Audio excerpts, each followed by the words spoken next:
नमस्कार, मैं एस्ट्रो रजनी आप लोगों का स्वागत करती हूँ आप ही के यूट्यूब चैनल पर। आज आपको मैं एक नेचुरल रेमेडी दे रही हूँ, केतु का उपाय। वो क्या है कि आप सभी कर सकते हो। अपनी कुंडली देखिए, खोलकर देखिए कि आपका केतु कहाँ बैठा है। आपका केतु जहाँ पर भी बैठा है, जिस भी भाव में बैठा है, वो उस भाव से संबंधित मोह को छोड़ना होगा आपको, और उस भाव से संबंधित जो भी बातें हैं उनको गुप्त रखना होगा। कैसे, आइए मैं आपको बताती हूँ और कैसे करना है इसको आपको। जैसे कि मान लीजिए आपका केतु 4th हाउस में बैठा है, आपने उस भाव से संबंधित 4th हाउस होता है हमारा घर का, तो आपने एक तो घर से मोह नहीं करना, दूसरा उस घर की जो बातें हैं वो गुप्त रखनी है।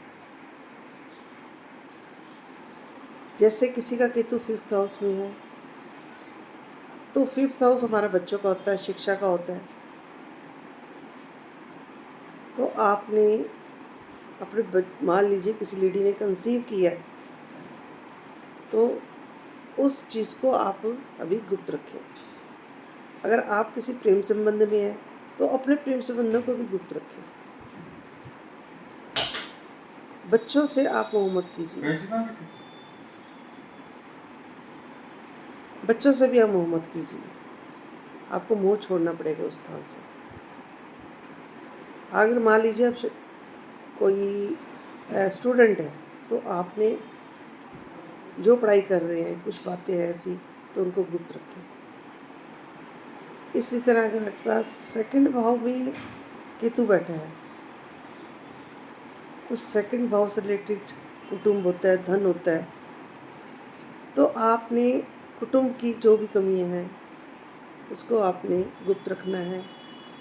कुटुंब में आपकी क्या चल रहा है, कैसा चल रहा है, उसको गुप्त रखना है और मोह कम करना है। जैसे धन है, आपके पास धन कितना है, लोग कई बार शेखी भी बघारते हैं, तो उस धन के बारे में भी लोगों को नहीं बताना, लेकिन साथ में धन से आपने मोह नहीं करना।